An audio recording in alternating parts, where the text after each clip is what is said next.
Assalamualaikum warahmatullahi wabarakatuh. Bismillahirrahmanirrahim.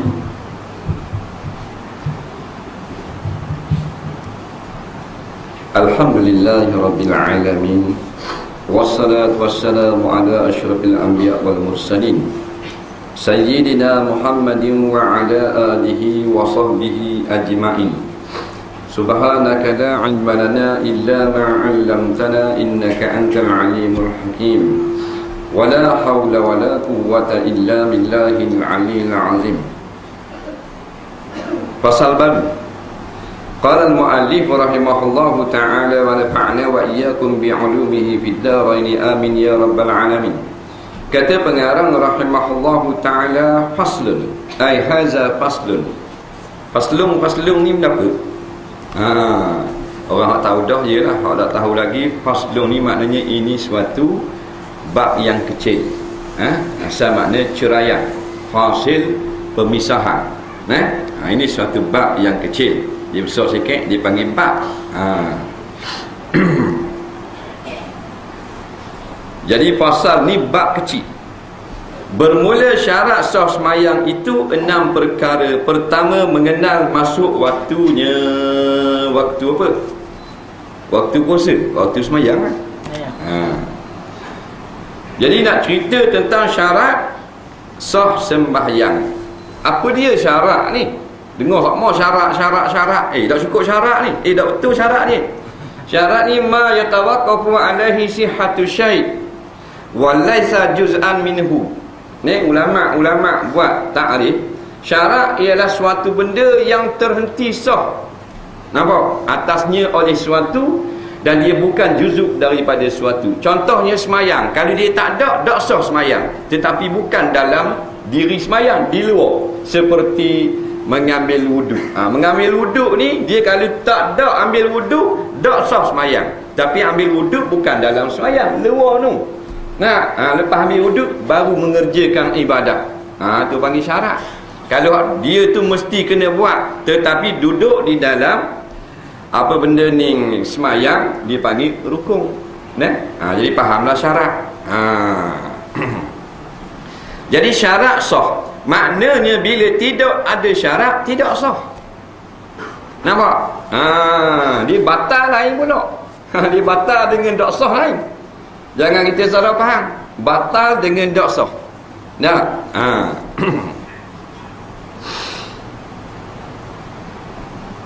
Di tengah semayang, kemudian kainnya terkoyak. Satu masalah. Yang kedua, lepas salam, dia sedar kain dia terkoyak daripada awal lagi. Yang pertama batal, yang kedua tidak batal. Faham? Kita tengah semayang boleh. Bila kita sujud, pecah. Apa tak? Tubik lutut sepeh tak dia nak tutup dah. Kain hak 3 tahun lepas dia kekek bagi. Patah ni. Nampak kepala lutut. Nampak? Kita tutup pun nampak juga dah. Allahu Rabbi. Tu dia panggil batal.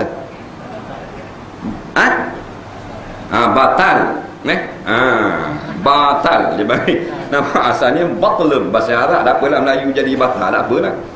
Tu batal. Tetapi kalau lepas salam dah, lepas salam dah baru dia tengok rupanya kain dia cari belakang. Tu imam. Lepas salam baru sudah tengok cari belakang. Tak besar mana ada besar itu lubang. Nampak? Tulang suara dalam tak pakai. Kalau lepas salam dah tidak batal semayang dia. Faham ni? Dia batal dah tadi dalam semayang. Tengah sujud berak cah kain nampak punggung, batal. Hak ni salam dah. Bila salam baru sudah rupanya daripada awal di semayang tadi pecah dah kain. Hak tu tidak batal. Faham lagi? Faham tak? Berapa? Tak batal. Macam terang sikit dia kata faham. Berapa tak batal? Tak keluar dah tu. Seorang dua je ingat tu. Sebab tak sah. Nak batal ke mana? Faham tak? Dia akad takbir awal tu pohong dah punggung. Dah sah tak semayang dia? Dah tak sah batu batal tak? Tak batal. Itu faham. Batal pun benda. Nah, dia batal nak kena sah dulu. Allahu Akbar. Bini panggil abang. Baru batal. Pasal sah dah semayang. Nampak nak tengok batal dengan sah. Nak batal dia dikait. Sah dulu baru batal. Tak ada sah, tak ada batal. Nah, tengah dalam akad nikahnya kecera bini dia. Jatuh tak talak. Tak sah lagi nikah. Dia kena sah nikah dulu. Baru boleh batal nikah. Batal itu dengan talak atau dengan fasakh. Faham tu lah? Pertama, mengenal masuk waktunya, waktu semayang. Nak kenal masuk waktu semayang dengan mentari bagi. Matahari lah. Nak matahari bahasa dulu. Ni mentari di ufuk timur. Faham? Hak tula je. Nak kenal masuk waktu raya puasa dengan bulan tu awak balik dah. Bulan matahari ada guna belaka. Matahari tu tengok waktu semayang. Waktu semayang bukan dengan jam, dengan matahari. Dah tu yang kita tengok jam, pasal jam tu ditengok takwin. Takwin nak khabar matahari. Takwin tu matahari ya. Tapi cuma dia tulis situ Zuhur, Maghrib 7 apa ni? 7.15. 7.5 minit. Maghrib tu bila tengok 7.5 minit. Mana faham? Sebenarnya maghrib tu sepatutnya tulis panjang. Maghrib maknanya waktu telah tenggelam matahari di sebelah jatuh, telah jatuh pada pukul 7.5 minit. Tapi panjang cerita. Nak khabar matahari. Di subuh ke terbit fajar. Fajar daripada matahari. Jadi matahari lah kita nak kenal waktu sembahyang. Jadi kita pergi negara mana pun tak ada hal. Dia tengok bawa ingat sekarang bawa jadual waktu semayang. Apa mau pergi mana? Aku pergi di Amerika. Dah apa pula? Dah ingat nak buat jadual waktu semayang. Tu hak mana? Hak balu. Balu dah wakar dah tu. Amerika. Tak payah tau. Dia Amerika ni bila matahari lebih pada tengah Zuhur kan. Matahari bayang dia panjang pada diri kita. Kita tinggi 6 kaki. Matahari 6 kaki 1 inci. Asal. Nampak? Ke matahari ni dia buat lalu terus tahu balik. Tak ada gitu. Jadi orang dia tidak faham. Sebab dia lapar di luar negara. Dia belajar bijak dah. Boleh masuk universiti di UK, di Glasgow, dia apa. Tapi dia tak faham masalah. Dia ingat ke nak kena ada jadual suku pula. Tak tengok matahari ya. Melainkan maknanya kalau duduk pada tempat matahari yang menyalahi pada ghalib, itu lain lah. Macam duduk di Alaska, duduk di utara Norway, memang matahari dia panjang 6 bulan. Duduk main kubiga mau tak masuk, tak garik. Jadi lepak sama duk main snooker. Dah mana tak garik. Dah mana ada matahari tak masuk, musim mau kubiga. Tu kena faham pula, tu kena kias waktu negeri yang terdekat. Kalau orang puasa kat 6 bulan jangan tinggal korok kering. Jadi kena faham benda lagu tu. Jadi masuk waktu kita kena tahu. Maknanya kalau kita nak semayang, kita masuk nak semayang, semayang jemaah ke, semayang seorang ke, masuk dah Zuhur ni. Ataupun zam berat pula masuk. Kita pun akad takbir Zuhur baru sah. Dia tambah gini, masuk ke dak lagi ya, Zuhur masuk ke dak. Bahagi ya. Tu dak sah. Ada ke orang yang tak faham masuk ke dak lagi, dia kerja di kilang tu. Dak ingat nak tengok pokok, dak kilang tu mana dengar. Dak rambang apa semua. Jadi masuk ke dak bahagi ya. Pakar masuk pakar masuk balik awal. Tak boleh. Kena dengan masuk tu yakin. Yakinnya kita tengok sendiri bayang. Zong tengok jam. Tengok kalender tu zong berat belah betul. Tengok sendiri matahari, tu martabat ainul yakin. Dah kalau orang bang boleh pakai tak? Boleh bang, boleh pakai kalau orang bang. Kita tak payah tengok jam, kita tak payah tengok kalender, tak payah tengok matahari, duduk lepak dalam rumah, dengar orang bang. Sah sembahyang maghrib. Tapi syarat orang yang bang itu dipercayai. Jangan bila dengar bang terus sembahyang maghrib. Ada orang semayang maghrib 6.45, awal setengah jam. Dia tidur petang, pasal ngatur waktu tidur. Nak letisang tengah orang bang, terus bangun semayang. Bukan bang telefon anak dia, bunyi orang bang. Ada orang kau bunyi orang bang, bangun semayang terus. Orang tu boleh tahan semayang Zuhur pukul 10. Pukul 10 tengah tidur, orang tua nyanyi ke dia. Duduk dalam rumah, set-set tua ni. Nah, dia dengar orang bang, Allahu Akbar. Deru ambil wuduk semayang. Nah, habis semayang Zuhur, buka radio, waktu berita pukul 11 pagi. Mana pula tengok, bang pula kita aku pakai kain sahang saja, orang gila. Bang pukul belakang rumah dia. Kenapa? Jadi kita dengar bang pakai hal semayang lalu balik awal. Kakak tu gila duk bang, gila bang. Kita pun semayang lah, ingat ke masuk waktu dah. Habis semayang, sekarang masuk waktu Zuhur. Sudah kira. Mana kira? Semayang tadi jatuh ke solat sunat, kena semayang semula. Dah jatuh solat sunat, boleh pahala dok sia-sia. Kita ada niat nak taat perintah Allah, cuma kita tersilap dalam menentukan waktu. Ada pahala susah-susah, tapi tak jadi Zuhur, jadi solat sunat. Zuhur kena buat semula. Yang kedua, menghadap kiblat dengan dada. Maknanya dada ni sebahagian besar bahagian hadapan tubuh. Mana kalau kaki tak menghadap kiblat tak pergi.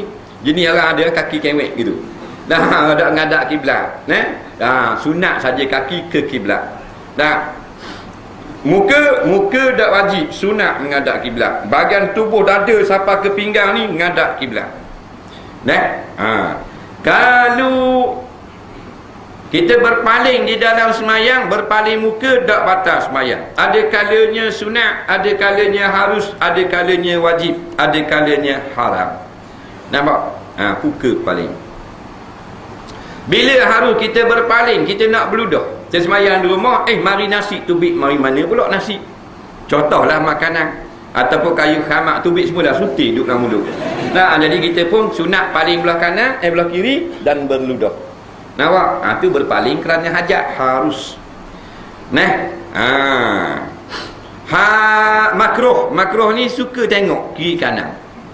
Semayang bunyi sikit tengok. Ada semayang. Uyak dan semayang itu. Ada orang semayang tengok orang sebelah ni. Kita kena dah. Dia tengok belah.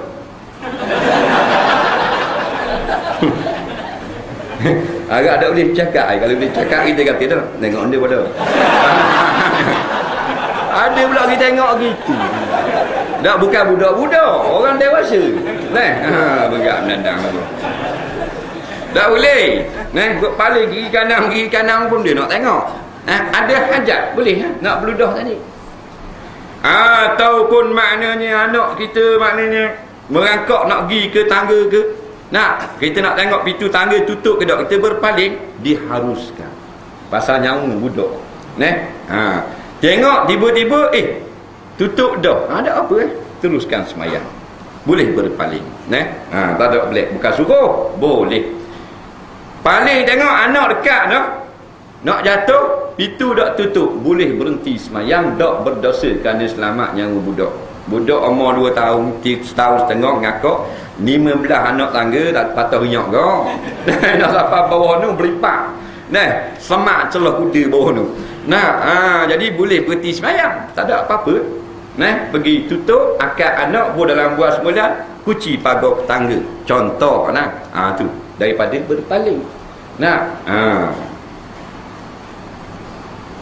Kita semayang tengok bini mengakak nak turun tangan, biarnya jatuh pergi bini. Tak ada masalah dah bini. Boleh nikah lain.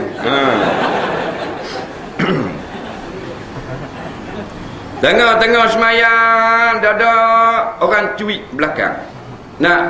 Boleh tengok. Tak mau tengok pun tak apa, nak tengok harus. Apa tujuan cuit? Sebab bila saf penuh, mari semayang seorang belakang makruh. Maka akad takbir Allahu Akbar, cuit orang depan. Orang yang kena cuit sunat undur. Dalam hadis kata. Jadi dalam kitab fiqh dipanjangkan lagi, boleh dia tengok dulu sebelum berundur. Apa dua tujuan untuk tengok dulu? Yang pertama, supaya tak tengok orang ni duduk belakang dia. Tengok dulu, kalau duduk belakang dia undur guli batin dua-dua orang. Dah. Yang kedua, tengok dulu kok-kok bukan orang. Curi-curi dah. Nampak? Tengok, tak ada orang. Dua kali curi, tembok kot tikat. Dah, dia gitu. Tu berpaling saja-saja makruh. Hak jenis lenggok atas, lenggok bawah. Tu makruh, mata liar sekali. Jadi menghadap kiblat ini dua perkara. Yang pertama ain kiblat, zat kiblat. Yang kedua arah sahaja. Orang yang nampak Kaabah di depan mata wajiblah betul tepat 100%. Orang yang duduk jauh macam kita ni tak apa, lari renyok sikit pun tak apa, jangan renyok banyak. Nampak? Semayang dalam Masjidil Haram, nampak Kaabah. Orang bawah, orang tekak dalam, orang tekak satu pun nampak lagi pasal tinggi. Tapi kalau naik tekak atas bumbung, orang hak depan ni nampak, hak tepi pagar tak nampak bawah. Jadi dia kena tepat. Orang belakang ni rayok sikit tak apa. Orang yang keliling lembah Mekah ni luar tak nampak dah Kaabah. Maka lari sikit tak apa, pasal dia wajib arah saja. Orang yang semayang dalam hotel-hotel kan, dia belakang daripada Kaabah Masjidil Haram, dia hotel belakang istana apa semua, dia semayang luar. Wajib kena tepat dengan Kaabah. Sebab nampak. Kita hak jauh ni ijtihad sajalah, tengok matahari. Bulan 6, bulan 7 biasanya matahari pukul 5.30 petang duduk atas Kaabah. Jadi tengok betul. Tapi kita guna sekarang ni guna kompas. Bila kompas manusia buat. Bila manusia buat sama tak dengan tengok mata sendiri. Tak sama juga, ada lari juga. Lepas tu kalau kita tengok naik bangunan tinggi, kita tengok masjid ni, surga ni, dia ada lari sikit-sikit. Semua tu maaf pada syarak belaka. Tak ada masalah. Sebab kita jauh. Nak dapat tepat betul boleh. Kita kena kiring tali ke depan kapal terbang, suruh letak ni. Ada sampai balut ni, terik tali. Tu baru betul. Dan nak buat guna gitu. Jadi lari sikit tak apalah. Surga ni gini, masjid ni gini. Ada masjid pula sendiri buat gini pula, tak apa. Jangan surga ni gini, masjid gini-gini. Mari sendiri surga tak ni pula. Tu barulah kita kena betul semula. Hak mana tak betul, hak tu tak sah. Yang keempat, yang ketiga, menutup aurat. Menutup aurat. Jadi kita tutup dah aurat, tapi tak sedar ada aurat yang tak bertutup. Jawabnya semayang kita tidaklah sah, kerana tutup aurat menjadi syarat. Tapi kita tidak berdosa, kerana kita tak sengaja dan tidak sedar bahawa kain kita koyak. Aurat laki-laki antara lutut sampai ke pusat. Mana kalau dia pakai antara lutut ke pusat, sah semayang dia. Dah boleh semayang tak akan baju, sah. Dah molek ke jenis. Faham? Nak kata sah sahaja. Molek tak molek lah. Jangan kita ambil hak sah saja. Biar comel lah. Sebab sahabat-sahabat radhiyallahu anhum, mereka menyediakan pakaian khas untuk solat. Wagi jalan, wagi makan ni, wagi kerja, wagi bertugas apa, hak tu lain. Untuk solat dia ada pakaian lawa dia. Kita tak hak bagian nak pergi jabat, hak tu lawa tu. Bagian nak jumpa dengan makhluk, hak tu comel tu. Bagian nak semayang sampai apok kau ke mereka. Kalau rendang lah sungai Balut mapuh tu. Ikan paus lauk. Lepas kita pasal kita tak ada makrifat. Siapakah yang kita sedang sembah ini? Dia lebih besar pada raja yang ada atas muka bumi. Kalau gabung semua raja-raja yang ada daripada zaman Adam sampai ke kiamat, gabung pula mari presiden, ketua menteri, habis mari, nampak tak ada harga sesuatu pun di sisi Allah. Jadi macam mana kita bila nak pergi jumpa orang, habis sokok apa besar, baju gosok ni, sebo ni kalau kena pipi 13 jari, comel baju ngeseluar selek pula tak boleh pakai kain gini, kena pakai baju gini, tak boleh nak ngadap manusia. Mayang busuk kohong, piyah macam kain kesat kaki, berkerak kali, baju Melayu patik sawa. Pasal apa? Tak ada makrifat. Dia tu apa tak sah. Dia main gitu pula. Bukan tak sah, kalau nak kira sah pakai baju hujang sah. Tapi uduh macam ni ingat tak cari terang kali Tik Man faham baju hujang TMB mayang. Pakai token bola, pakai sarung tangan hoki. Ada masalah sah. Tapi enggak, lepas pada tu orang usung bola Allah lalu. Nah, jadi hak masalah sah suku, masalah comel suku. Pasal bukan kita sembah makhluk yang depan ni, menghadap Allah Rabbul Jalil, Tuhan yang paling bekeng, yang paling hanalang, yang paling kuat lah, maknanya bersangatan azabnya di akhirat nanti. Nah, keempat, bersuci daripada hadas kecil dan hadas besar. Siapa yang sengaja semayang tak ada bertaharah, tak ada bersuci, kata ulama menurut pendapat yang kuatnya dosa besar. Tapi kalau kita tak sengaja, maka hukumnya tidaklah berdosa, wajib qada. Tak ingat kita semayang, tak ada wuduk dah, kita ingat ada lagi, kita pergi solat isyak, sampai kiamat kita tak sedar bahawa tak ada wuduk, maka kita tidak berdosa, bukan sengaja. Tapi semayang tidak sah, ada pahala. Semayang tak sah, pasal semayang syariat, pahala di sisi Allah. Nah, tu Tuhan dah ni nak beri pahala, tak semayang je boleh beri pahala. Nah, dah dia nak beri neraka dengan semayang masuk neraka. Tu fawailul lil musallin, dengan semayang tau. Nah, jadi kalau kita memang tak ada wuduk, jangan semayang. Allah tak terima dan tidak sah. Rasulullah SAW sebut dalam sebuah hadis yang selalu kita dengar, la yaqbalullahu salati ahadikum idza ahdasa hatta yatawadda kama qala. Allah tak akan menerima satu pun sembahyang kamu bila kamu berhadas sampai kamu mengambil wuduk. Hatta tu royak bagi terima. Ambil wuduk baru terima. Sebab tu jangan kita berani-berani. Wuduk tak ada dah, sembahyang juga. Setengah-setengah tu orang tua. Nak duduk baring tunggu Isa. Lepas tu tidur. Tidur dah. Anak cucu dia tegur. Dia pergi semayang juga. Cucu dia kata, "Tok, tidur dah saat ni. Batal dah wuduk. Tak sah semayang." Dia tak dengar. Dia kata, "You ada." Kena hak bekeng-keng, jangan cakap banyak. Marah ke cucu. Padahal dia tahu dah, dia tidur dah. Dia semayang juga, dia mencari dosa di sisi Allah. Tak boleh. Tengah semayang wajib berhenti, melainkan imam di dalam rakaat dan sujud. Kena faham. Tengah semayang, teringat kita tidak ada air semayang, wajib berhenti. Maliki yaumiddin. Tak ada wuduk lagi. Aku kecil terus, aku bila lalu. Terus keluar. Jangan iyyaka na'budu. Ulama kata haram meneruskan semayang. Nampak? Haram, tak boleh. Terus keluar.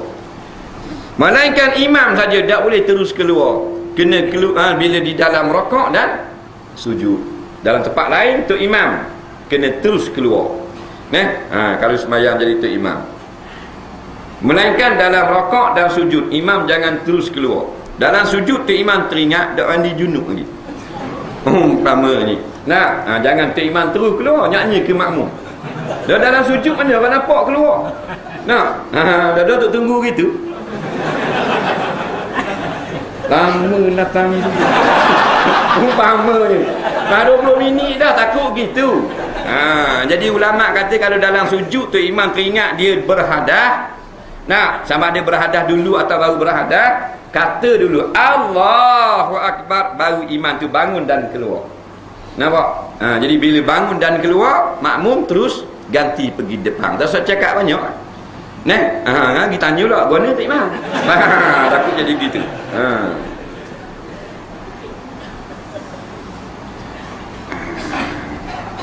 Dan kalau kita keluar daripada saf, bila kita sedar kita tidak ada air semayang atau kita telah batal, sunat kita pegang hidung dan legak. Faham? Ni sunat supaya orang tak tomah kita hak uduh-uduh.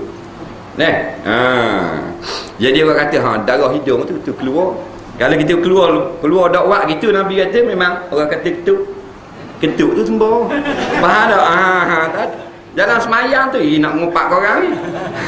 Maaf, tak ada kerja ke apa. Jadi sunat buat gitu. Tapi dah ramai dah dengar, tahu jugalah. Tahu dah ketuk, walaupun buat kita tahu dah ketuk. Takut jadi gitu pula. Yang kelima, bersuci daripada hadas bernajis. Jadi kalau berhadas kecil, hadas besar ni, kita berhenti selalulah. Kalau lepas habis dah semayang, kita ingat kita berhadas, wajib kita kena ulang balik solat tadi. Kalau dah ulang, berdosa. Kalau ada dalam waktu, kalau habis waktu, dia panggil qadha. Buat sama je, benda yang sama, ulang dia panggil. Cuma luar dia panggil qadha habis waktu. Baik, selepas salam barulah imam tu tahu dia telah batal ataupun tak ada wuduk, maka makmum tak ada masalah dah. Imam saja kena qadha, makmum tak payah qadha. Ni ramai orang tak faham, tak tahu dah, okey dah. Ingat dah, lepas daripada semayang salam dah, tu imam baru sedar dia tidak sah, seperti tak mandi junub atau tidak mengambil wuduk, maka jangan beritahu kepada makmum. Kerana setengah imam dia pergi khabar ke makmum. Tu tak betul. Yang khabar awak senyap dah awak senyap ni pergi khabar pengumuman dah, Assalamualaikum. Saya sebenarnya tadi tak ingat mandi junub. Faham tak? Bodohnya tu imam. Komang khabar gitu. Jadi bila khabar gitu, makmum hak ada ilmu dia tak qadha dah. Hak tak ada ilmu dia pergi qadha pula. Jadi imam kalau lagu tu senyap dah lah. Keluar daripada surat, balik mandi junub Kalau maknanya masalah wuduk, dia ambil wuduk tak apa dah. Kalau masalah junub, keluar daripada surat. Buat relax dah, jangan buat macam nak balik mandi junub. Itu imam tak ni? Buat relax, salam 2-3 orang, siapa akan kelak boh. Faham dah? Kalau nampak tau. Balik mandi junub.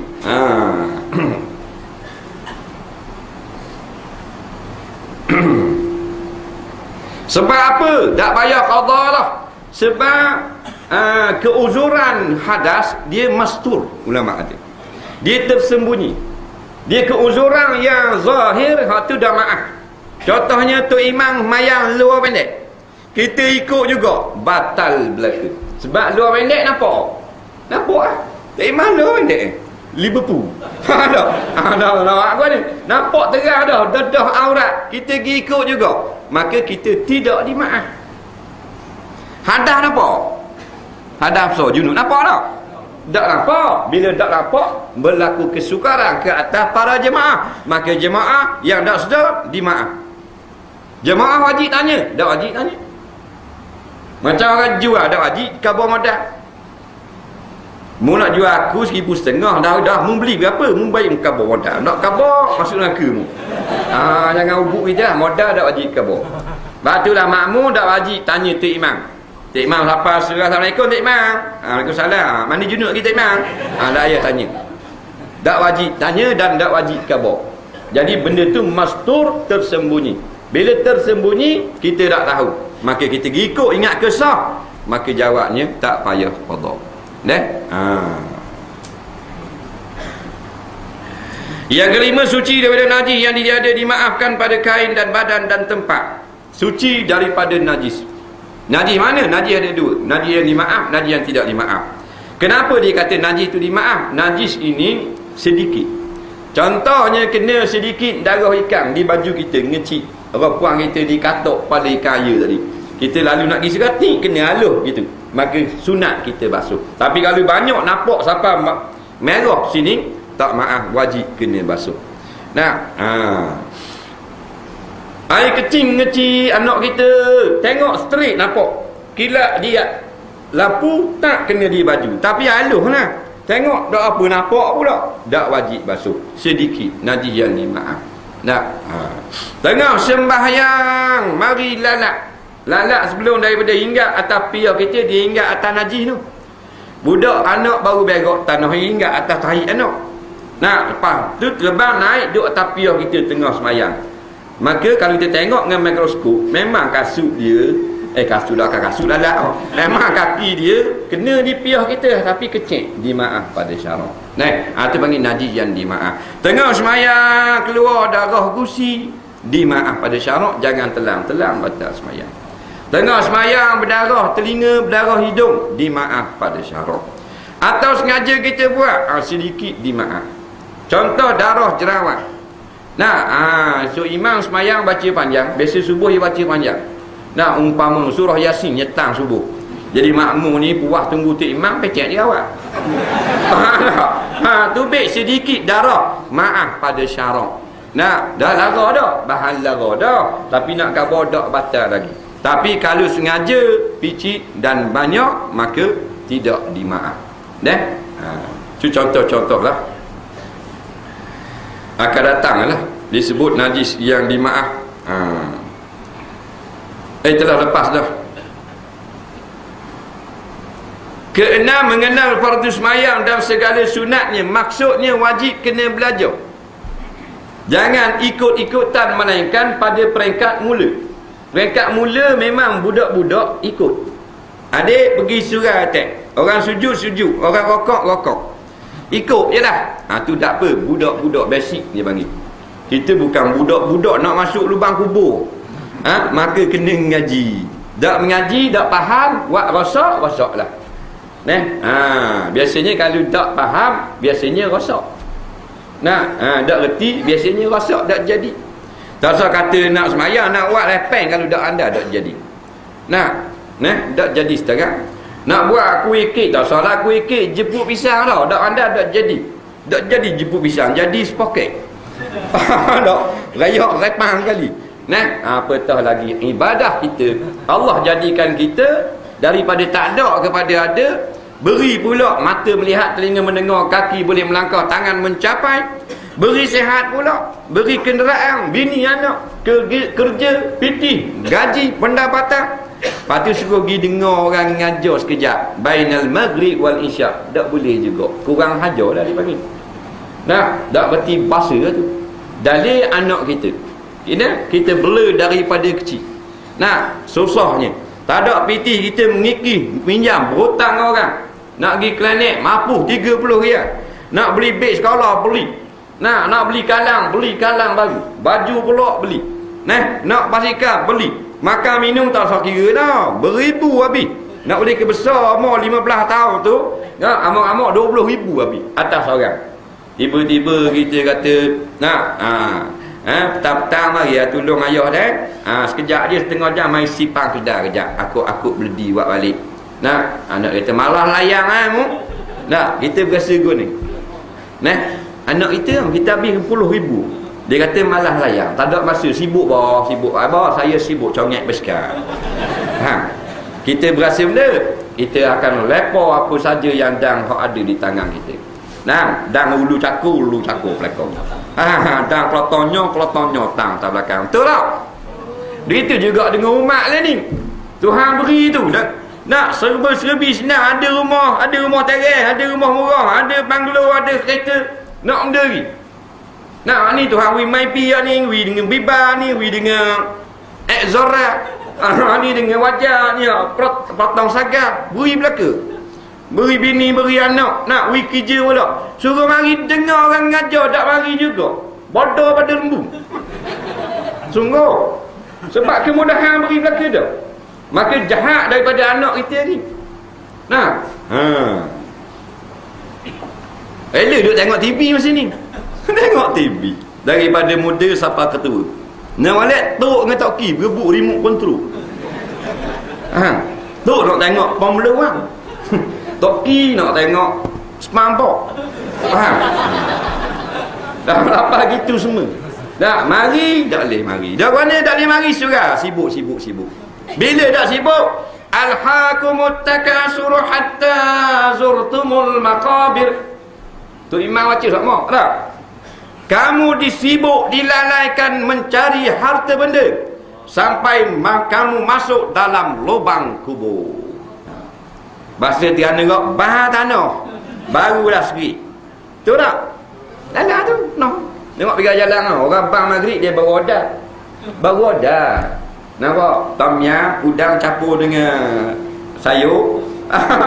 Baru nak dah. Telur mata kubah 2 tik. Jangan kerah sangat dalam, cari sikit. Tapi yang kuning nak duduk luar.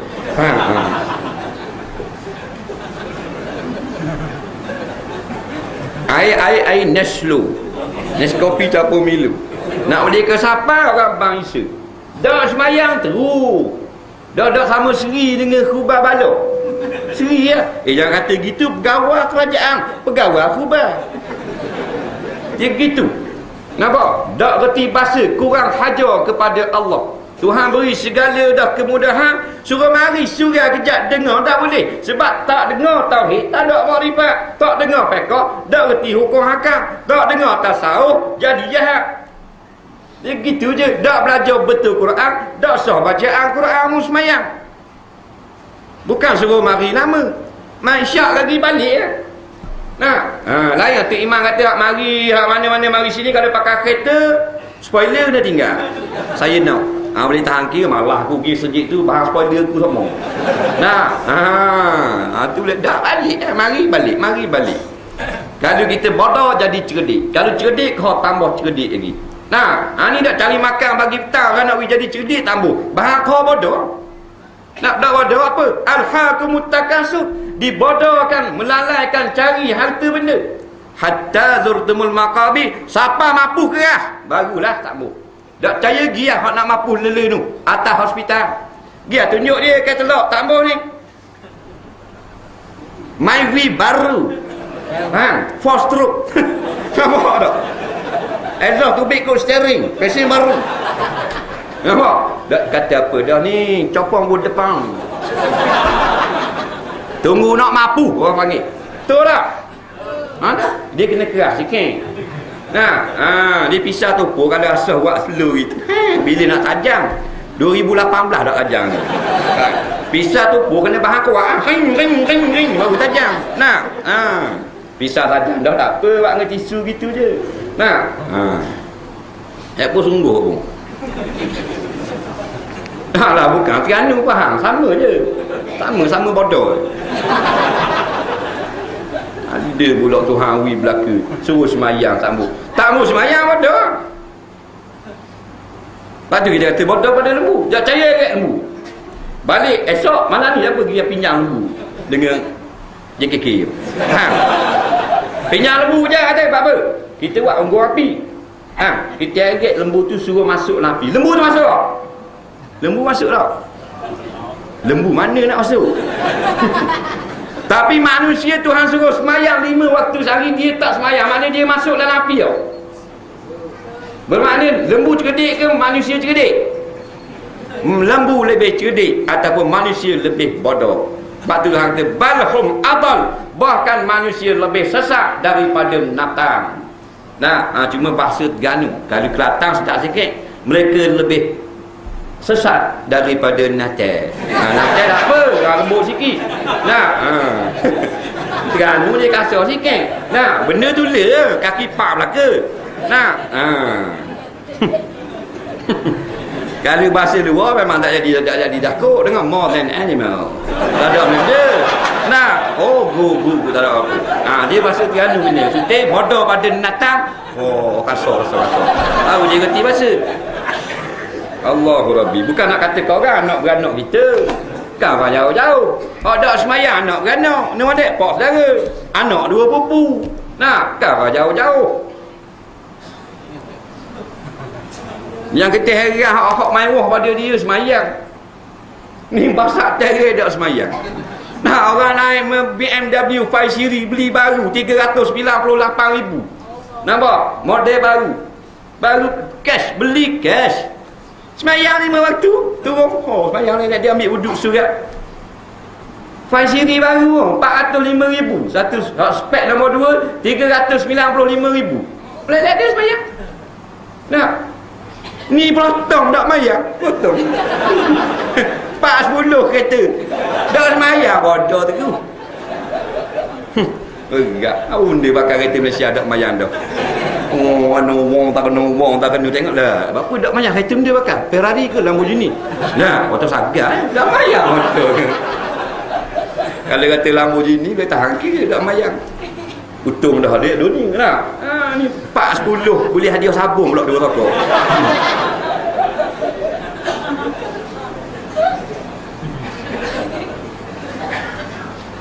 Adapun pada segala bermula dan bermula aurat laki-laki dan saya perempuan dalam sembahyang itu barang antara pusat dan letuk tiba-tiba tu dah. Wallahu a'lam. Baru-baru ini saya ada menyertai program korban di sebuah masjid berdekatan. Apa yang memuskilkan saya ialah dari segi pembahagian seekor lembu telah dibagi kepada 3 bahagian dahulu. Selepas itu, 1 bahagian dari 3 bahagian tadi baru dibagi kepada 7 bahagian untuk setiap peserta. Manakala bahagian lembu lagi tadi diteruskan oleh pihak masjid termasuk untuk petugas. Pembahagian cara ini dibuat tanpa menghebohkan dulu kepada peserta, membuatkan saya rasa terkilan kerana tidak dapat membahagikan bahagian saya kepada jiran-jiran terdekat kerana hanya dapat lebih kurang 2 kilo sahaja. Sebenarnya lembu saya tidak dibahagi 3 tapi diberikan 2 kilogram sahaja kepada setiap peserta termasuk tulang rusuk 2 batang seorang, dan yang lainnya diserah kepada pihak masjid. Ini saya sedar yang saya sendiri turut membuat kerja. Saya tidak membangkitkan ini kerana tak mahu mengecohkan suasana program, dan mungkin cara ini telah diputuskan mesyuarat sesama mereka. Soalan saya, bagaimana didudukan dari segi hukum dan pandangan Ustaz dalam cara pembahagian ini? Masalah bahagi ni, tuan dia tak reda bahagi cara itu, tapi orang lain yang bahagikan daging korban dia. Baik, seekor lembu bagi 3. Lepas tu 1 bahagian daripada 3 bahagian tadi baru dibahagi kepada 7 bahagian untuk setiap peserta. Manakala 2 bahagian lagi lembu tadi diusulkan oleh pihak masjid termasuk untuk petugas. Jadi seorang dapat 1 bahagian untuk dia, hak korban dia, maka untuk dia tu dibahagi 3 pula. 1 untuk dia, 2/3 untuk masjid.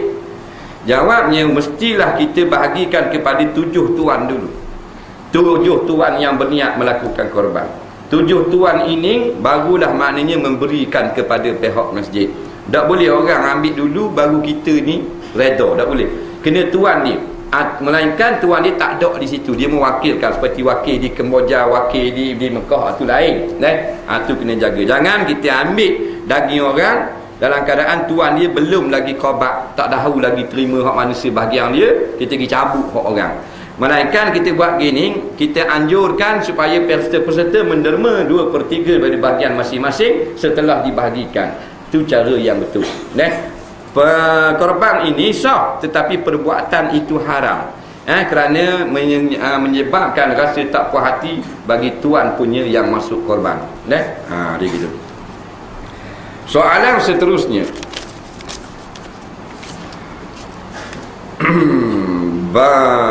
Kariah tempat saya duduk ada masjid, tapi bila solat jemaat, bila selalu khutbah panjang hingga menyebabkan lambat solat, dan saya solat di Kariah masjid lain, adakah sah solat jemaat saya? Dia ni tak pergi masjid berdekatan kerana situ panjang, dia kena kerja, dia kerja lepas jemaat. Orang tak ada kerja tak apa, jadi dia pergilah satu masjid lain yang pendek khutbahnya. Jawabnya sah ke tak, dia nak tanya jemaat ni, jawabnya sah. Tak ada masalah. Jangan kita lari daripada Korea sehingga Korea kita tu tak dapat nak dirikan jemaat. Haram kita lari lagu tu.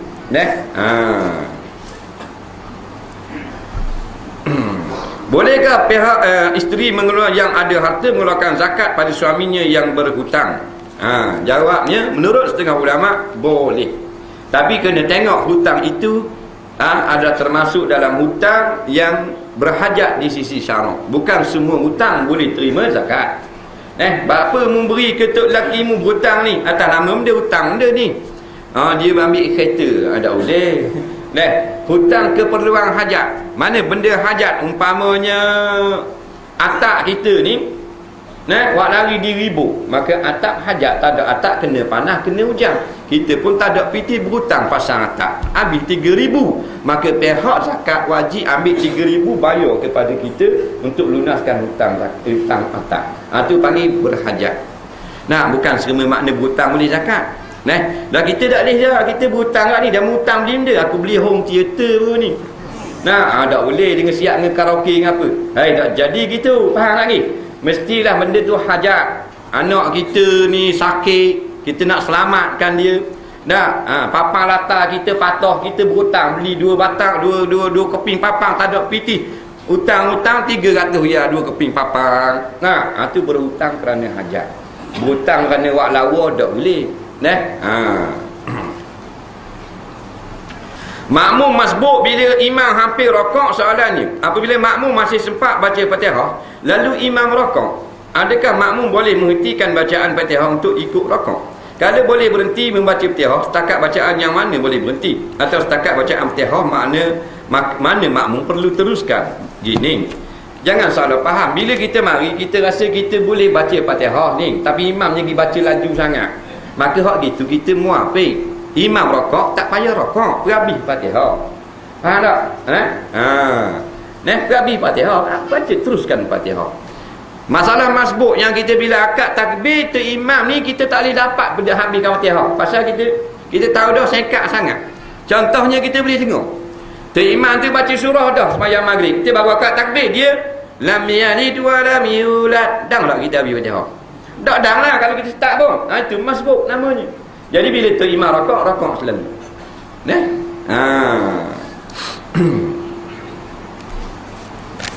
Soalan seterusnya.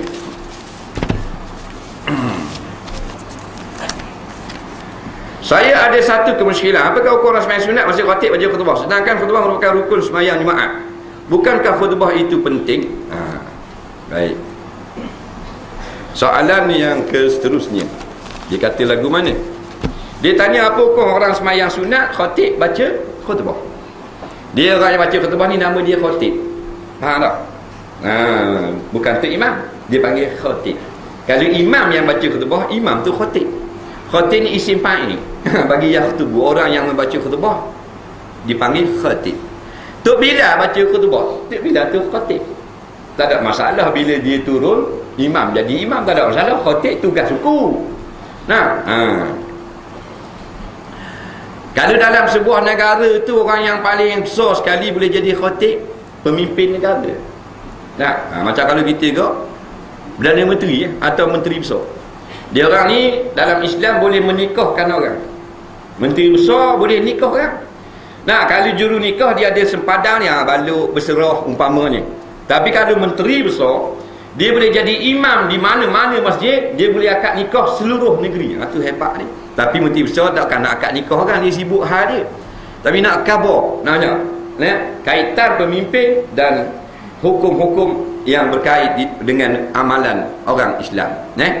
Jadi kalau bos pejabat, ketua pengarah pendidikan mari ke kampung kita ni nak jadi imam, tak apa kita halang. Pasal dia tak ada kuasa. Tapi kalau dia menteri besar, tak dihalang. Dia gitu benar. Nampak? Dia ada kuasa suku.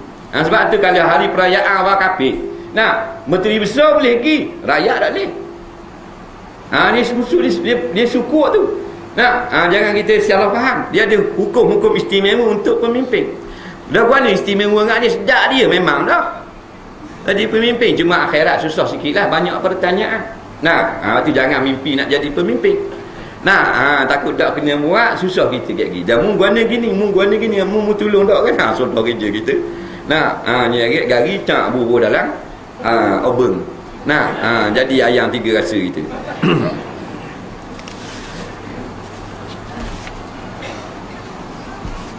Soalan seterusnya. Boleh tak setengah jam ni? Boleh nampak macam nak tidur belakang muka. Apakah beza cara mandi hadap besar antara laki-laki dan perempuan? Sila jelaskan. Laki-laki dan perempuan hadap besar. Laki bini nak. Dia nak mandi lagu mana? Jawabnya kita tengok makna mandi. Apa makna mandi? Mandi ni sailanul ma' ala jami'il badani biniyati. Meratakan air pada sekalian anggota yang zahir dengan niat. Laki-laki perempuan tak ada kira. Kalau hak anggota zahir kita cuci belaka gak, maka dah tak sah. Sebab tu mandi junub duduk. Ingat duduk. Masa berdiri tu kita gonyah lah hak bagi hak boleh berdiri, kemudian duduk. Bila duduk, dubur terbuka. Orang laki-laki dan perempuan kena gonyah. Faham? Jangan masuk jari dalam. Ada orang ajar dia kena cocok jari dalam. Balik awal terus tu. Jangan. Sunat kita terang sedikit dan lalukan dengan tangan. Biar rata air. Sebab dubur tu bila kita berdiri, dia masuk dalam. Dia fleksibel dia. Bila kita duduk, dia terbuka. Wajib kena gonyah. Kemudian tambah lagi orang perempuan juga wajib mencangkung untuk basuh parak dia. Hak mana parak dia terbuka secara automatik, bukan manual, hak tu dikira zahir. Hak mana dia duduk cangkung pun dia terbuka, dikira batin. Bila batin tak wajib siapa air. Nampak? Adakah sah kahwin seorang yang keahlikan wali hakim yang menolak hukum Al-Quran? Sila jelaskan. Warna pulak ni. Dia kena jaga sikit masalah ni. Dia kata tubik daripada mulut orang tu menghina Quran dan sebagainya. barulah boleh dikatakan orang ni batal akidah. Tetapi halu maknanya tak terbit di mulut, hanya maknanya duk ikut orang zalim, hak tu orang fasik, orang dosa. Tu tak boleh jadi wali nikah, hanya boleh jadi tu imam semayang. Bagi imam semayang boleh. Tapi jangan berkata gitu. Dak semua orang, ada orang ikut saja je. Dan zalim ni dak nanti sokong pemerintah yang buat benda zalim. Dalam kampung pun ada zalim juga. Kadang-kadang anak beranak kita dalam kes ni maknanya harta orang, tapi boleh ke anak beranak kita? Kita pergi masuk belah anak beranak pasal kroni, kita zalim kau. Jadi yang akan ditanya tentang zalim nanti di akhirat bukanlah pemerintah saja, kita nak tanya kau. Kita ada 2 orang anak, kita hanya sayang seorang anak, kita beri dia duit. Anak hak tu kita tak beri langsung, nak pakar, kita zalim, masuk neraka. Pemerintah dia melakukan zalim dan rakyat dia masuk neraka. Suami ada 2 orang isteri, dia balik rumah bini muda, bini tua pakai kering jemur. Nampak tak? Dia masuk neraka juga. Jadi zalim ni umum. Jadi apabila ada seorang juru nikah disebut di mulut dia, Quran itu tidak baik, tak diikut Muhammad, tak dibuat undang-undang hudud, tak bagus, barulah dia tak boleh jadi wali hakim. Tapi kalau dia hanya saja dia di bawah maknanya kerajaan, walaupun kerajaan itu melakukan kezaliman, tak boleh kata lagi ke dia tu. Boleh akad nikah, tak ada masalah. Jadi sebab itulah dalam masalah kufur ni hak kediang sekali. Cuma kita dalam maqam mengajar ni nak menakut-nakutkan. Kalau boleh jangan bawa lah masalah kufur ni di luar daripada tempat belajar. Cuma nak menakutkan orang. Macam kita ubu anak. Kita nak ubu anak, suruh anak ni jadi molek tahu jalannya, dah banyaklah kita ubukan anaknya. Gitulah. Waktu masalah akidah, kita serah pada ulama. Jangan awak pergi kedai kopi kalau boleh. Jangan awak terbit luar. Dalam maqam taklim ni nak menakutkan orang, jangan buat zalim, jangan mempersendakan Islam. Kalau boleh. Soalan seterusnya, sila jelaskan tentang doa akhir dan awal tahun Hijrah, juga puasa 1 Muharram, hari Ashura, hukum dan cara menyambut 10 Muharram. Jawabnya, tidaklah dikata ada misal doa ini daripada zaman Nabi SAW. Tapi ada orang dia larang baca, yang sebenarnya tak salah baca, tapi jangan kita i'tiqad mesti kena baca dan inilah doa yang mesti baca. Hanya pada umumnya setiap datang tahun baru ke, rumah baru ke, pakaian baru ke, Nabi anjurkan kita berdoa. Lapah yang ada yang panjang yang terkenal tu, lapah tu dikarang oleh ulama-ulama. Nampak? Jadi dia adalah bid'ah yang diharuskan.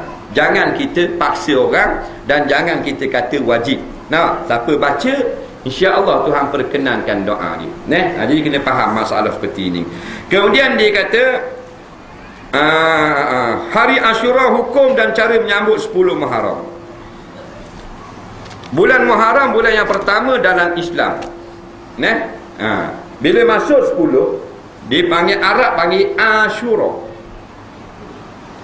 Makna yang ke-10 daripada 8 Asyara atau Asyaratun, makna 10. Yang ke-10 Ashura. Hari Ashura, hari yang ke-10 daripada bulan Muharram. Jadi sunat berpuasa sebut di dalam hadis. Jadi zaman dulu dia orang berpuasa. Bila berpuasa, sahabat-sahabat dia buka. Dia tak buka petang, buka puasa lah. Lama-lama dibuat tradisi berbuka puasa beramai-ramai kerana puasa Muharram. Patut terbit zaman di Yaman orang buat bubur. Di Yaman. Dibuat bubur makan ramai-ramai. Patut sampai di Indonesia lebih kurang abad ke-19 Hijrah, amalan ni baru lekat nama bubur surga. Daripada lapar Ashura. Asal bubur Ashura. Tapi ramai ada ngaji tajwid bubur surga. Itu baik gitu. Dah ada reti nahu. Tak apalah, surga maknanya bubur hari yang ke-10 berbuka. Comel lah. Tak ada masalah. Yang tak comelnya learning, ada bubur saja, puasa tak ada. Hak situ tak comel. Asal bubur tu untuk buka puasa Muharram. Ni kita pergi buang hak puasa, ambil bubur saja. Sebab tu kita jenis Melayu ni kalau makan kedarah dia. Tapi amalan tak ada. Kita betul balik puasa baru ada bubur surga. Ni tak bila nak masuk bubur Muharram sibuk nak pakat buat dah mana ni bubur surga. Bubuh sura nak buat dah. Puasa dah, bubuh sura saja. Enggak dandang. Macam puasa Ramadan kan. Puasa dah mari hari buka buat sibuk. Nah, di situ tak kena, tak comel, tak ada pahala dah. Tak ada pahala. Dia puasa pahala daripada puasa. Nah, dia tinggal bubuh saja. Dapat kerja melalui kabel, apa hukumnya? Di mana kenakan afdal seorang perempuan itu sembahyang di masjid atau di rumah? Belajar tajwid dengan orang apa ni? Orang UMNO ada ke? Macam je soal. Belajar tajwid dah, belajar tak ada masalah, belajar lah. Bapa ke orang UMNO orang apa? Belajar tajwid. Nak suruh jadi pandai.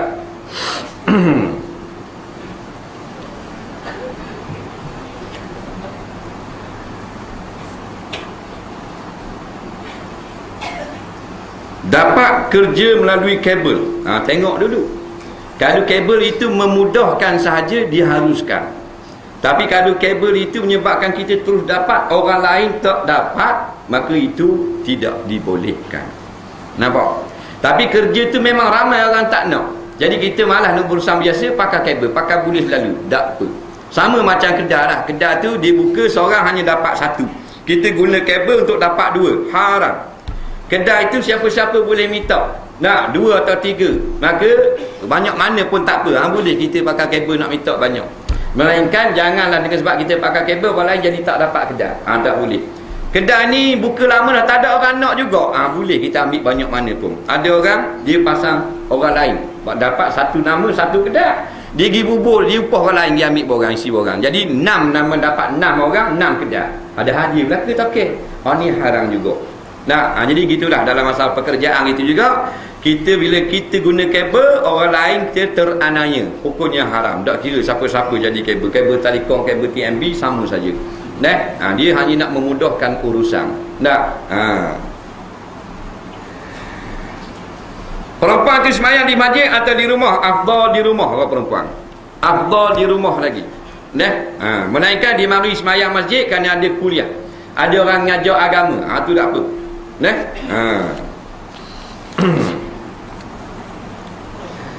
Orang puan ini dikira tutup aurat ke tidak? Mak saya khabar ustaz dalam TV khabar dah tutup aurat. Dah tutup aurat. Saya ngajar bini saya tak boleh. Tudung mesti bawah dada. Ke ada banyak kau? Ke ustaz dalam TV guna kau ayah peng? Saya tengok ni ramai orang puan pakai tudung gini. So dak tutup aurat di segi syarak. Kalau pakai tudung gini, kalau kata dah tutup aurat, tak sempurna. Hak tak sempurna ni dosa besar ke, azab ke tak? Dia buat tunjuk gambar awet sini, dah tengok lama. Aku dah apa? Ini comel-comel juga. Jadi masalahnya gini, pakai tudung ni, dia kata ada orang kata wajib sampai atas dada. Ada kata wajib dah tak apa dah atas dada pun asal tudung. Masalah tudung ni nak jatuh atas dada tak dada, tengok baju. Kalau baju ni jenis besar, jenis gelebek, faham tak ke? Maka tudung tu sunat jatuh gok labuh. Tak pasal jatuh kat ni tak apa dah. Pasal baju dia tidak membentuk tubuh. Kalau baju dia kecil membentuk tubuh, wajib kena pakai jilbab yang tudung lebih daripada dada. Nampak ni masalah. Jadi tak tetap lagi masalah. Jadi nak pakai peseng-peseng, baju kena labuh, baju jangan ketat. Dia ni busana Islam dah bunyi tapi ketat sangat. Serum kita tengok. Tak usah kita hak muda ni, tu imam hak tua pun tengok. Jadi lain macam. Kau tutup semua, kau power lagi. Ada orang yang buka je belah sampai kat peha dak power mana kita tengok. Tapi hak pakai baju jilbab belaka dah tapi nya pakai ketat pula. Tu jadi tanda tanya. Jadi jawabnya perbaikilah, upgrade semua kita punya Islam. Tak ada orang sempurna. Tak ada orang sempurna. Kita mari daripada dosa belaka. Jadi kita baiki macam kita baiki rumah kita. Kita nak pergi sekaligus tak boleh. Kita beli rumah murah 2 bilik. Dapur cek je. Kalau bini tengah goreng ikan, tok laki nak pergi dapur memang belaga punggung, sembang muka dalam minyak goreng. Tapi bila lama kita besar, kita katak dapur besar, kabinet, tambah bilik, tukar siling. Tapi seketak ke tak? Sikit-sikit. Agama itu juga. Dulu kita jibak, tak pakai jibak, ni pakai tudung cek dah pasal dengar keset. Dengar boleh setahun pakai jibat kecil pula. Dia biar ada thought today must be better than yesterday, betul ya? Ke tak tu? Boleh lah. Boleh lah tu. Kita tak ngaji jauh mereka je gitu. Faham lagi? Upgrade gitu. Jadi nak daripada telanjang pusat jelek, rambut kuning macam kera gila dengan punggung kuning, dada nak suruh pakai pudra. Boleh tak? Tak boleh. Tu faham manusia, sikap manusia sikit-sikit. Baik kisah semua. Sebab tu busana hak adil ni kalau dipakai tu memang tidak menempati hukum syarak. Kadang-kadang lengang ketat, kadang-kadang nampak tekuk lagi. Cuma satu segi kita kata bagus dah sebab orang mula menerima Islam walaupun belum sempurna. Yang kedua, belum sempurna lagi. Jadi kena pandai-pandai basi kat mana kita nak baiki tu. Jangan kita pakai kerak tu. Daripada hak minat ke Islam ni cuma tak sempurna, biar dia pakai Islam tu kita masuk sikit-sikit. Pergi hentam kuat lalu orang ni haram lagi dia. Parok dah kena ni. Buat macam dua-dua senang pakai hanggu. Jadi kena pandai-pandai lah. Memang tak comel lagi kalau nak mengikut Islam. Sikit-sikit bagi. Soalan seterusnya. Apa hukumnya seorang itu menyamakan agama Islam dengan agama lain? Ini saya pernah cakap dengan kawan saya. Dia berlainan agama. Mana saya kata semua agama melarang manusia menganutnya melakukan kejahatan. Adakah saya berdosa? Dan saya sedar dan bertaubat akan kesilapan itu. Baik. Jangan kita kata semua agama sama. Hukumnya rosak akidah kita bersyirik kepada Allah. Tapi boleh kita kata agama lain juga menyuruh kebaikan. Boleh. Di samping menyuruh kejahatan. Mana menyuruh kejahatan? Iaitu suruh sembah berhala. Jadi yang tak menyuruh yang hanya menyuruh baik tak suruh jahat, hanya satu Islam. Hak lain ada suruh baik, seperti suruh hormat orang tua. Dalam ajaran Kristian ada, Yahudi hormat orang tua, tapi mereka juga menyuruh benda yang jahat, iaitu syirik kepada Allah. Suruh percaya Nabi sebagai Tuhan. Jadi jangan kata semua agama sama, tapi boleh kita kata Islam agama terbaik, ada juga agama lain menyuruh umat dia buat baik. Cuma ada benda tak kena, mereka tetap kufur kepada Allah. Soalan seterusnya 7 minit lagi. Buat laju-laju lah. Bolehkah terangkan dakwah pada masyarakat dan keluarga daripada pandangan syariat Islam? Dakwah ni maknanya kita menyampaikan agama, apa saja halal haram, larangan dan sebagainya. Jadi secara ringkas kita wajib berdakwah diri kita dulu. Diri kita dulu kita dakwah. Kemudian anak kita dan isteri. Itu wajib. Jangan tinggal anak isteri pergi dakwah kat lain. Nabi-nabi dakwah gitu. Semua nabi-nabi anak isteri dulu. Anak isteri tak mau dengar, pergi negeri lain. Nampak? Jangan pergi lakah tangkap pun lain. Anak bini tak dakwah. Tak boleh, itu bukan jalan Rasulullah. Kalau diri kita hak tak ada anak isteri, diri kita seorang dulu. Kawan-kawan ke dia. Wa qaddimu li anfusikum. Dulukan diri kamu. Kalau kita ada anak isteri dah, ku anfusakum wa ahlikum nar. Lepas tu kita keluar daripada rumah jiran kita. Nabi kata rumah yang dekat pintu dia dengan pintu kita. Lepas tu jiran yang jauh sikit, lepas tu sekampung. Baru boleh pergi kampung yang kedua. Nampak? Sebab tu Rasulullah tidak hijrah lalu. Dia dakwah orang Mekah dulu. Dia pergi kita Mekah dulu. Mekah tak mau terima, baru keluar. Pergi dia tak mau terima, pergi darat ni tak mau terima. Akhirnya orang Madinah kata mari sini orang sini nak dengar, Belambok lagi nak dengar. Soalan seterusnya.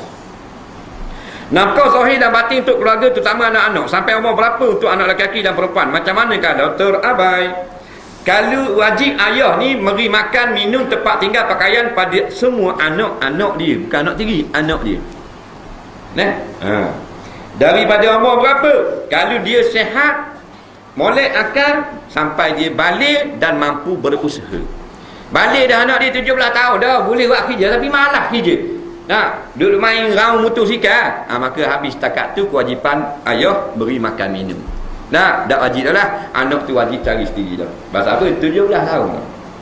Tapi kalau anak tu tak sihat, wajib sampai mati. Anak tu gila sampai mati. Anak tu sindrom Down, kurang akal, buta bisu tak apa benda sampai mati. Ingat dah. Siapa tu? Ayah, seorang bapa. Tanggungjawab bapa ni besar. Anak perempuan selama dia belum berkahwin. Bila dia berkahwin, tu lelaki dia pula sanggup makan minum tempat tinggal. Macam mana nak mengatasi masalah orang sombong pada kita? Kita tak sombong, tapi geram. Orang sombong ni dia tak sombong orang. Dah sudah kan? Orang sombong dia biar dia sombong. Tu kita geram tengok. Dah geram mu nak layan ke geram mu sagong.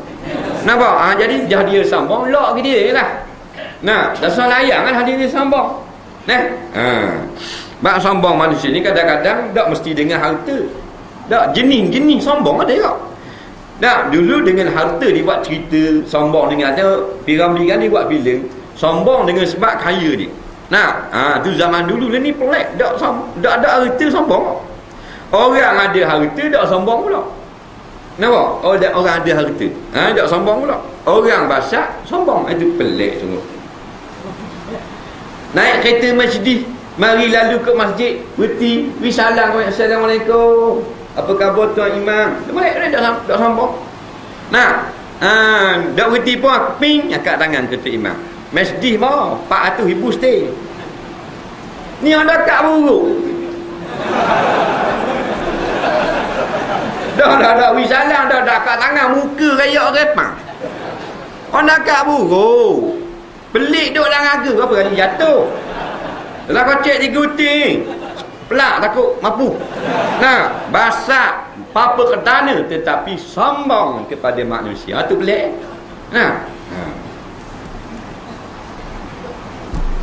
Soalan seterusnya. Hujan kejap je, hujan mak kambing. Dak lah tu. Sekejap je. Apa hukum bermain gitar pula dah?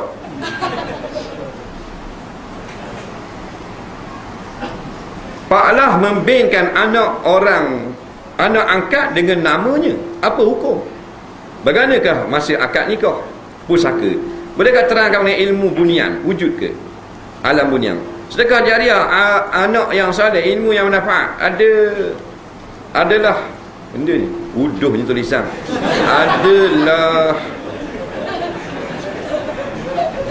alam barzakh. Bagaimana doa adik kepada arwah abang? Bagus kok ditanya gini.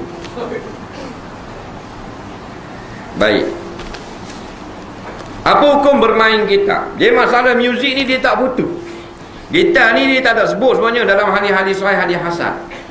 Yang ada sahih hadis sahih tentang muzik, ada hadis muzik yang menyertakan perempuan dan minum arak. Hak tu memang haram. Jadi kata ulama yang mengharamkan main muzik ini, iaitu tengok hadis ni. Di antara hadis yang selalu kita baca, ru'usuhum yu'zafu ru'usuhum bil ma'azi wal mughaniyat. Kepala mereka bergoyang-goyang di akhir zaman dengan sebab apa benda ni? Muzik, mughaniyat dan wanita. Depan tu wa yashrabuna al-khamra, depan minum arak.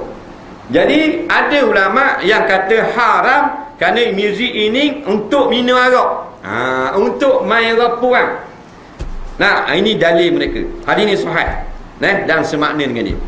Satu golongan pula kata tak haram muzik ni. Berarti hadis ni khabar haram ni muzik dengan sebab ada rapuan dengan arak. Kalau tak ada rapuan dengan arak, tak ada haram lah dia. Jadi dua-dua ni boleh kita sandarkan belaka. Cuma pada zaman wakil sekarang, manusia tengok kejar sangat ke muzik, lara sangat dengan muzik, kita haramkan dulu. Banyak cengar juga tak boleh. Sebab orang tengah mabuk main gitar. Ustaz waktu baik pula kau boleh main gitar, guling mati dulu kawan tu. Siap goreng dah tu imam main dah babi. Jadi kena jaga juga syaduz zara'i, nak menutup pintu kerosakan. Batu ada ulama fatwa. Kalau maknanya orang tu tak lalai dia semayang, jaga semayang 5 waktu. Dia pula bukan hibur orang siapa gila babi duduk tengok krim netam nerak. Dia main orang milik 2 3 4 orang gitu saja. Hiburan 2 3 lagu bukan tadi lalai pada semayang. Ada ulama kata boleh. Jadi bukan kita punya fatwa. Cuma dia sebenarnya nak tutup tamu jadi lara sangat. Kalau siapa dah semayang sokmo, dengar sokmo dah tak ada masalah kan ni tak lara dah ni. Tok imam main drum, Tok Bila main gitar lead. Noja main gitar bass. Ada apa-apa lagu Metallica. Tapi tak jadi gitu. Bila kita khabar boleh. Manusia sekarang ni tengah gila muzik. Hak dak semayang ke hak dak semayang tu. Jadi kita tak berapa nak terang tentang hak kata boleh ni. Takut jadi koho hanyut. Benda ni memang ada khilaf.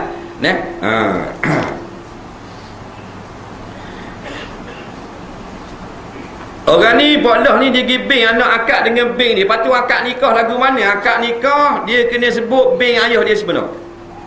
Jangan buat nama ayah akak. Masalah dia letak bank dia dalam IC tu dosa besar, haram dia dengan Allah. Nikah tak belum tentu lagi. Kalau masih dalam IC dia tukar nama bank lain, haram. Tapi masa akad nikah sebut dengan anak ayah dulu, sah nikah. Nampak ni? Jadi tengok disebut hak mana. Dan saka anak angkat makan pesaka bapak sebenar, bukan bapak angkat dia. Sebab tu siapa yang ada anak angkat tolong wasiat. Wasiat. Kalau tak wasiat tak boleh skepeng. Tak boleh sikit lah. Sini panggil skepeng. Faham tak skepeng? Faham tak? Tak faham? Tak faham. Skepeng ni dorang dulu-dulu kita tanyalah, kita tak ada. Kita tak ada zaman dulu, belum Jepun. Sekarang ni yang murah sekali 1 sen tau.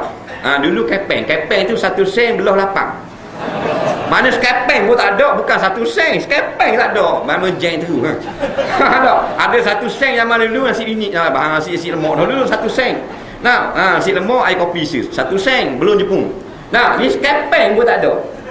1 sen belah lapang. Wah Rabbi, memang berat nandang tu Baik. Masalah orang buniang, ada tak alam buniang? Jawabnya ada. Alam buniang ni alam jin. Nak khabar beri. Dalam Quran sebut jin. Orang Melayu sebut buniang. Nampak? Orang putih panggil UFO. Dulu je nama lain-lain macam tu kau. Cina panggil sui.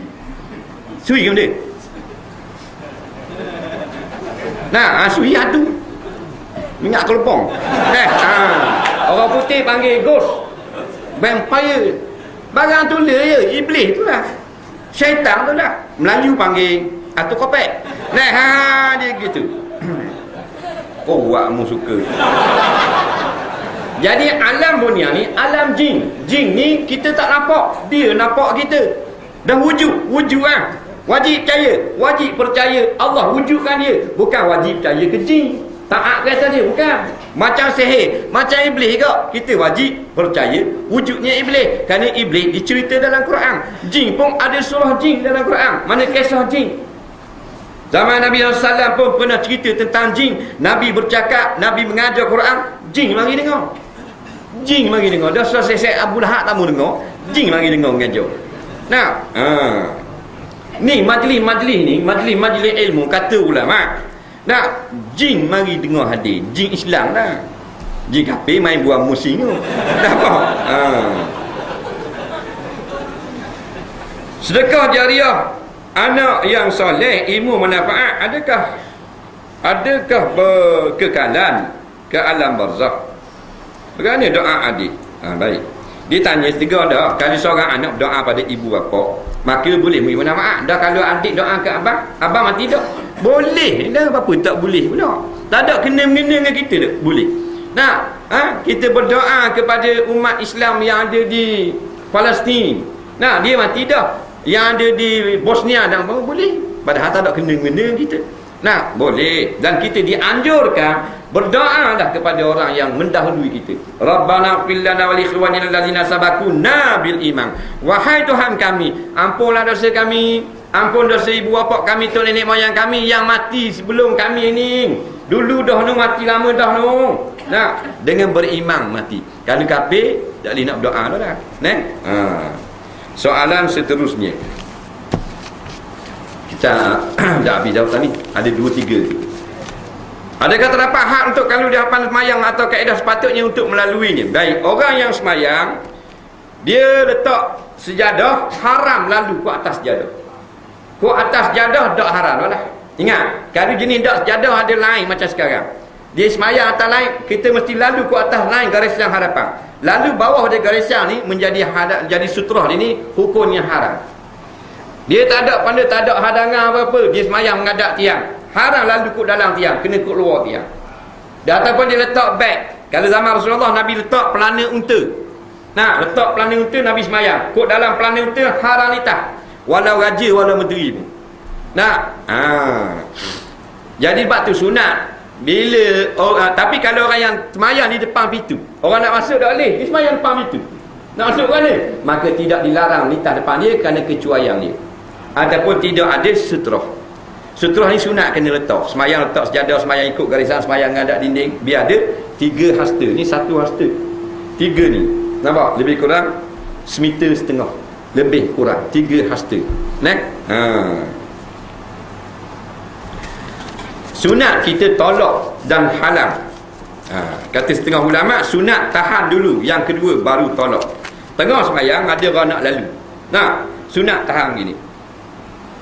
Nah, dia pun tahan, tak boleh lalu. Sebab kita ramai wanita kat depan. Nabi kata kalau dia degil baru kita tolak. Yang kedua nak lalu pula, tolak terus. Nampak? Tolak sampai jubah menyembang. Tolak. Dengan syarat orang tu kecil pada kita. Jangan besar pada kita, tunggu kat kalau jangan lapuk di syuting. Natang ni tolak aku ni.